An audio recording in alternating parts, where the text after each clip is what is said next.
Ako'y nag-iisa, wala nang ama't ina. Pero ang sabi nila, ako ay may utol pa.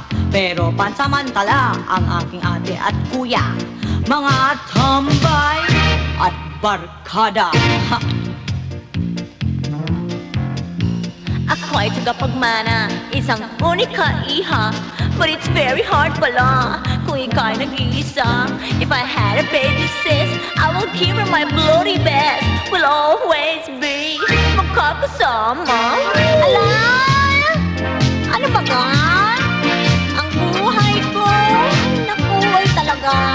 Sana ay may pamilya. Nang ako naman, sumaya. Alay, you get it now?